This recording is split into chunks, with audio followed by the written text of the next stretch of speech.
ಮೇಘನಾ. ಏನು ನೇರವಾಗಿ ಅಮೆರಿಕಾದಿಂದ ಇಲ್ಲಿಗೆ ಬರ್ತಿರೋ ಹಾಗಿದೆ. ಹೌದು, ಅಮೆರಿಕಾದಿಂದ ಹೆಲಿಕಾಪ್ಟರ್ ಬಂದು ಮಲ್ಲೇಶ್ವರಂ ಮೈದಾನದಲ್ಲಿ ಧುಮುಕ್ತೆ. ತಮಾಷೆ ಮಾಡೋ ಬುದ್ಧಿ ಇನ್ನು ಬಿಟ್ಟಿಲ್ವಾ? ಕುತ್ಕೋ ಕುತ್ಕೋ. ಹೇಳು, ಹೇಗಿದ್ಯಾ? ಫಸ್ಟ್ ಕ್ಲಾಸ್ ಆಗಿದ್ದೀನಿ. ನೀ ಹೇಗಿದ್ಯಾ? ಮೋರಿ ಪಾರ್ಥೇನಿಯಂ ಬಚ್ಚಲ್ಗಳ ಜೊತೆ ಆಟ ಆಡ್ಕೊಂಡಿದ್ದೀನಿ. ಅದ್ಗೆ ಮೇಘ ಅಂದ್ರೆ ನಿಮ್ ಕ್ಲಾಸ್ಮೇಟ್ ಅಂತ ಹೇಳ್ತಿದ್ರಲ್ಲ, ಅದೇ ಮೇಘನಾ ಇವ್ರು? ಹೌದೌದು, ಅದೇ ಮೇಘಾನೆ. ಇವಳ ಯಜಮಾನ್ರು ತುಂಬಾ ದೊಡ್ಡ ಬಿಸ್ನೆಸ್ ಮ್ಯಾನ್. ಬೆಳಿಗ್ಗೆ ಅಮೆರಿಕಾದಲ್ಲಿದ್ರೆ ಮಧ್ಯಾಹ್ನ ಆಸ್ಟ್ರೇಲಿಯಾದಲ್ಲಿ ಇರ್ತಾರೆ, ಸಂಜೆ ಶ್ರೀಲಂಕಾಗ್ ಬಂದ್ಬಿಟ್ಟಿರ್ತಾರೆ, ರಾತ್ರಿ ಆದ್ರೆ ಕತ್ತರಗುಪ್ಪಲ್ಲಿ ಇರ್ತಾರ. ಎಲ್ಲಿ ಹೇಳು ಮೇಘ, ಹೇಗಿದ್ದಾರೆ ನಿಮ್ ಯಜಮಾನ್ರು? ಮಹಾನ್ ರಸಿಕರಲ್ವಾ ಅವರು? ನನ್ ಗಂಡ ಅಂತೂ ಬಹಳ ಫ್ಲರ್ಟ್ ಆಗಿದ್ದಾರೆ. ಯಾವ್ದೇ ಹುಡುಗಿ ನೋಡಿದ್ರು ಅವ್ರ ಹಿಂದೆನೆ ಬಿದ್ದಿರ್ತಾರೆ, ತಟ್ ಅಂತ ಹೊಲ್ಸ್ಕೊಂಡ್ಬಿಡ್ತಾರೆ. ಆದ್ರೆ ನಮ್ಮ ಅಣ್ಣ ಹಾಗಲ್ಲ, ಹದ್ ಮೀರ್ ಹೋಗೋದೇ ಇಲ್ಲ. ಯಾವಾಗ್ಲೂ ನಮ್ಮ ಅತ್ತಿಗೆ ಕಂಟ್ರೋಲ್ ಅಲ್ಲೇ ಇರ್ತಾರೆ, ತಿಳ್ಕೊಡಿ. ನನ್ನ ನಾದ್ನಿ ಮಾತನ್ನ ತಲೆಗೆ ಹಾಕೋಬೇಡ, ನೀನ್ ಹೇಳು ಮೇಘ. ಹೋಟ್ಲಲ್ಲಿ ನಿನ್ ಗಂಡ ಯಾರನ್ನು ಮಾತಾಡ್ಸೋದೇ ಇಲ್ವಾ? ಗೂಬೆ ತರ ಮೂಲೆ ಕೂತಿರ್ತಾರ? ಇಲ್ಲ ಇಲ್ಲ, ಅದ್ ಹಾಗಲ್ಲ. ಅವರು ಜಾಸ್ತಿ ನನ್ನೇ ಮಾತಾಡಿಸ್ತಾರೆ ಅಷ್ಟೇ. ಮಾಲ್ನಲ್ಲಿ ಇನ್ನ ಯಾವ ಕಾಲದಲ್ಲಿ ಇದ್ಯಾ? ನಮ್ಮ ಯಜಮಾನ್ರು ಮನೆಯಿಂದ ಆಚೆ ಬಂದ್ರೆ ಸಾಕು, ಅದೆಷ್ಟ್ ಜನ ಅವ್ರಿಗೆ ಮಾತಾಡ್ತಾರೆ ಗೊತ್ತಾ? ಯಾರ್ಯಾರೋ ಸಿನಿಮಾಗೂ ಕರ್ಕೊಂಡು ಹೋಗ್ತಾರೆ. ಆ ಹುಡುಗಿರ್ಗೋ ನಮ್ಮ ಯಜಮಾನ್ರು ಅಂದ್ರೆ ಹುಚ್ಚು. ಅವ್ರ ಕೈಯಿಂದ ನಮ್ಮ ಯಜಮಾನ್ರನ್ನ ಬಿಡಿಸ್ಕೊಂಡ್ ಬರೋ ಅಷ್ಟರಲ್ಲಿ ನನಗಂತೂ ಸಾಕಾಗ್ ಹೋಗುತ್ತೆ.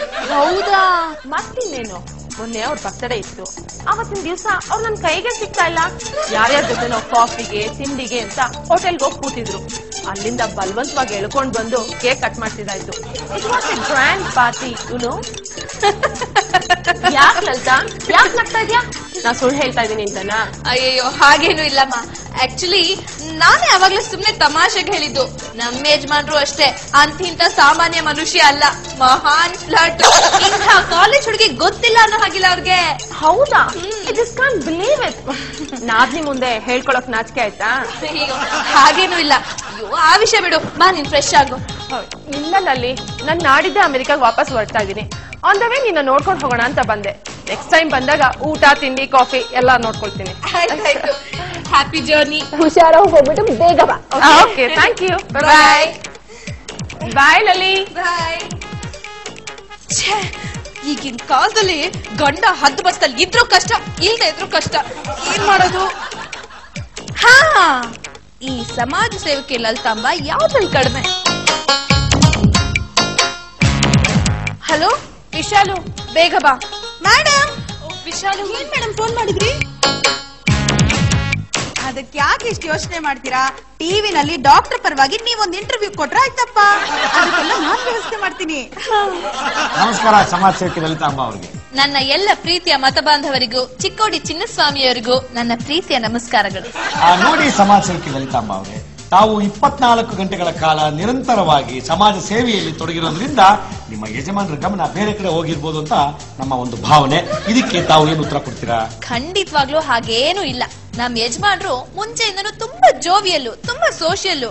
ಕಾಲೇಜಲ್ಲಿದ್ದಾಗ ಅವ್ರ ಹಿಂದೆ ಸಾಕಷ್ಟು ಜನ ಹುಡುಗಿರ ಹಿಂದೆ ಬಿದ್ದಿದ್ರು. ಈಗ್ಲೂ ಏನ್ ಕಡಿಮೆ ಇಲ್ಲ.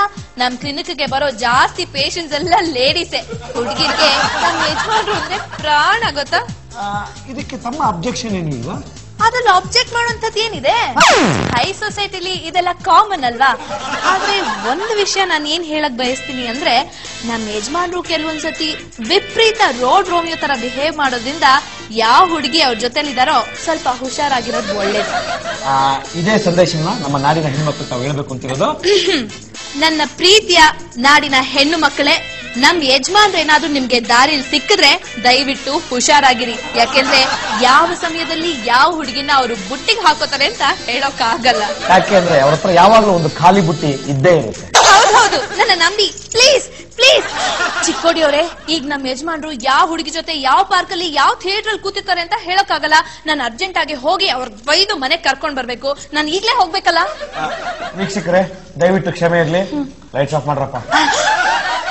ನೋಡಿದ್ರಾ ಮೇಡಮ್? ಅಲ್ಲ, ನನ್ ಗಂಡ ಇಷ್ಟು ಫ್ಲರ್ಟು, ಇಷ್ಟು ರಸಿಕ ಅಂತ ಈ ಅಮ್ಮ ಇಷ್ಟು ಓಪನ್ ಆಗಿ ಹೇಳ್ಕೊಂಡಲ್ಲ, ಇದ್ ಸರಿನಾ ಅಂತ. ನನಗೆ ಹೆಸರು ಬರ್ಲಿ ಅಂತ ಮಾಡ್ತಿರೋ ಸ್ಟಂಟು, ಗಿಮಿಕ್ಕು ಮೇಡಮ್. ಓಹೋ, ಈ ರೀತಿ ಹೆಸರು ಬರ್ಬೇಕು ಅಂತನಾ? ಬರುತ್ತೆ, ಅದಕ್ಕೇನಂತೆ. ಸಂದರ್ಶನ ನೋಡಿದವರು ನಾಳೆ ಇದನ್ನ ಬೇರೆ ರೀತಿನ ಅರ್ಥ ಮಾಡ್ಕೋತಾರೆ. ಮೇಡಮ್, ದೊಡ್ಡ ಸಮಾಜ ಸೇವಕಿಯಾಗಿ ಬೆಳಿಬೇಕು ಅಂತಿರೋ ನೀವು ಇದನ್ನ ಯಾಕೆ ಅಡ್ವಾಂಟೇಜ್ ಆಗಿ ತಗೋಬಾರ್ದು?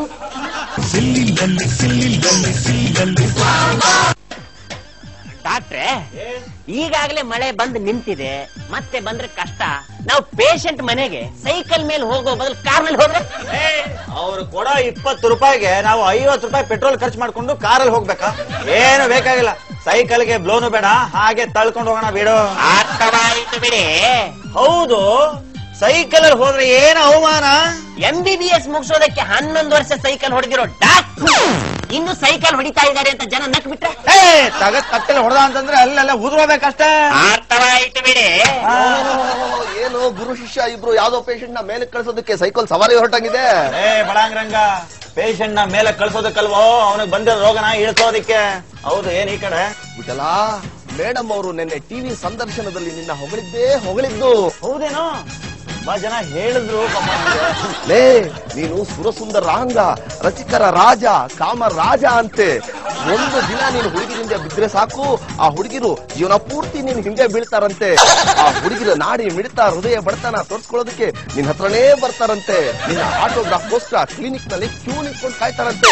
ಇಡೀ ಕರ್ನಾಟಕಕ್ಕೆ ನೀನೊಬ್ನೇ ಮನ್ಮಥ ರಾಸ ಅಂತೆ ಕಣೋ. ಹೌದೇನೋ? ಏನು ಆನಂದ ಆಗ್ತಿದೆ ಗೊತ್ತೇನೋ, ನಾನು ಆ ಸಂದರ್ಶನ ನೋಡಕ್ ಆಗ್ಲಿಲ್ವಲ್ಲ, ಕಣ್ಣಿದ್ದು ಪ್ರಯೋಜನ ಆಗಿಲ್ಲ. ಡಾಕ್ಟ್ರೆ, ಆ ಸಂದರ್ಶನದಿಂದ ನಿಮಗೆ ಲೈಟ್ ಆಗಿ ಖುಷಿ ಆಗಿರ್ಬೋದು, ಸಂತೋಷ ಆಗಿರ್ಬೋದು.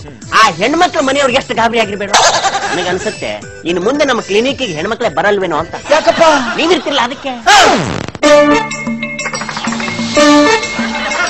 ಡಾಕ್ಟ್ರೆ, ರಸ್ತೆಯಲ್ಲಿ ಸರಿಯಾಗಿಯೇ ಬರ್ತಾ ಇದ್ರು. ಕಾಂಪೌಂಡ್ ಒಳಗೆ ಬಂದ ತಕ್ಷಣ ಬಂಗಾರದ ಮನುಷ್ಯ ಸಿನಿಮಾದಲ್ಲಿ ಬಾಲಣ್ಣ ಅವ್ರ ಛತ್ರಿ ಹಿಡಿದು ನಡೆದ ಹಾಗೆ ನಡೀತಾ ಇದ್ರಲ್ಲ, ಯಾಕೆ? ನೆನಪು ಬಂತು, ನಡೆದೆ. ಅಂತ ಮಹಾನ್ ಕಲಾವಿದನ್ನ ನಾವು ಆಗಾಗ ನೆನಪಿಸ್ಕೊತಾ ಇರ್ಬೇಕಣೋ ದಡ್ಡ. ಎಷ್ಟೇ ಮಿನಿಟ ಟಿಂಗ್ ಟಾ ಗಂಟೆ ತಗಡಿ ಗಿಡಿಗ. ಹಲೋ ಲೇಡಿ, ತಮ್ಮ ಮುದ್ದಾದ ಹೆಸರು? ರಾಧಾ ಅಂತ. ರಾಧಾ, ಹೆಸರಿಗೆ ತಕ್ಕ ಹಾಗೆ ರಾಧನ ಹಾಗೆ ಇದ್ದೀರಾ, ಆದ್ರೆ ಸೊಂಟದಲ್ಲಿ ಬೆಣ್ಣೆ ಮಡಕೆ ಒಂದಿಲ್ಲ ಅಷ್ಟೇ. ಗಾಬರಿ ಆಗಬೇಡ, ನಾನ್ ಗೊತ್ತಲ್ಲ, doctor Vithal Rao, very famous in surgery and ಭರ್ಜರಿ. ಈ ವಿಠಲ್ ರಾವ್, ಮುರಾರಿ, ಕೃಷ್ಣ ಎಲ್ಲ ಒಂದು. ರಾಧಾ ಎಲ್ಲೋ, ಈ ಕೃಷ್ಣನೂ ಅಲ್ಲೇ. ನಂಗೂ ಅಷ್ಟೇ, ಕೃಷ್ಣನ್ ಕಂಡ್ರೆ ತುಂಬಾನೇ ಇಷ್ಟ.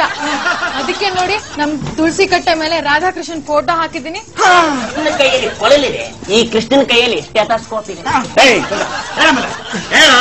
10 ನಿಮಿಷ ಗೇಟ್ ಹತ್ರ ಕೂತ್ಕೊಂಡಿರು, ನಾನು ರಾಧಾ ಜೊತೆ ಒಳಗಡೆ ಹೋಗಿ ಟ್ರೀಟ್ಮೆಂಟ್ ಕೊಟ್ಟಿ ಬರವೆ. ಗೇಟ್ ಹತ್ರ ಇರ್ಬೇಕಾದವರು ಅವರಲ್ಲ, ನೀನು. ಯಾಕೆ? ನಿನ್ನ ಇತಿಹಾಸನ ಟಿವಿಲೆಲ್ಲ ನೋಡಿದೀವಲ್ಲ. ಹೌದು, ಗೇಟ್ ಹತ್ರ ಕೂತ್ಕೋ ಹೋಗೋ.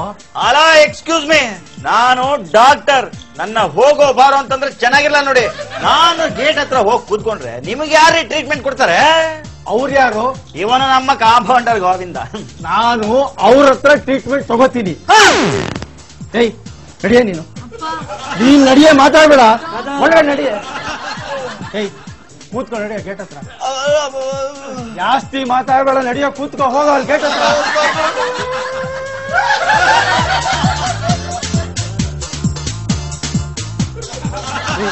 ನಡೀರಿ ನೀವು, ನನ್ ಟ್ರೀಟ್ಮೆಂಟ್ ಕೊಡ್ರಿ, ನಡೀರಿ. ಜಾಣೇಶ, ಪಾಪ ನಮ್ ಡಾಕ್ಟರ್ ಅಂಕಲ್ ಜೀವನ ನೋಡೋ ಎಂತ ದುರಂತ. ಮನೆಯಲ್ಲಿ ಲಲಿತಾಂಬ ಅಂತ ಹೆಂಡತಿ ಇದ್ದಾಳೆ, ಹೊರಗಡೆ ದಮಯಂತಿ ಅಂತ ಗೆಳತಿನೂ ಇದ್ದಾಳೆ. ಸುಮ್ನೆ ಟ್ಯೂಬ್ಲೈಟ್, ಸೀರಿಯಲ್ ಸೆಟ್ ನೋಡ್ಕೊಂಡು ಆರಾಮಾಗಿ ಜೀವನ ಮಾಡೋದ್ ಬಿಟ್ಟು ಯಾಕಪ್ಪ ಬೇಕಾಗಿತ್ತು ಇಂತ ಸ್ಥಿತಿ? ಜಾಣೇಶ, ಇನ್ನು ಬೈಯಕ್ಕೂ ಮನ್ಸು ಬರಲ್ಲ. ನೀನ್ ಬಂದ್ಮೇಲೆನೆ ನಾನು ಸ್ವಲ್ಪ ಬುದ್ಧಿವಂತೆ ಅನಿಸ್ಕೊಂಡಿರೋದು.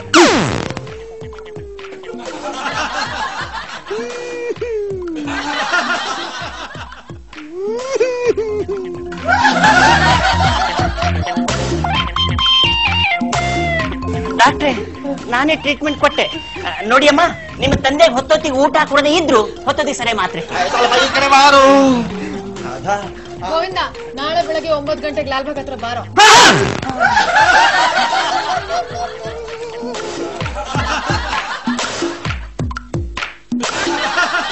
ಅಂಕಲ್ ಅಳ್ಬೇಡಿ. ಯಾಕಪ್ಪ ಬೇಬಿ? ಏನಿದೆ ಪ್ರದೇಶ? ಯಜಮಾನ್ರೆ, ನಾವೆಲ್ಲ ಕೇಳಿಸ್ಕೊಂಡ್ವಿ. ಲೋ ಟವಲು, ಏನೋ ಕೇಳಿಸ್ಕೊಂಡೆ? ಪೇಷಂಟ್ ಕಡೆಯವರು ಯಜಮಾನ್ರಿಗೆ ಉಗಿದಿದ್ದು.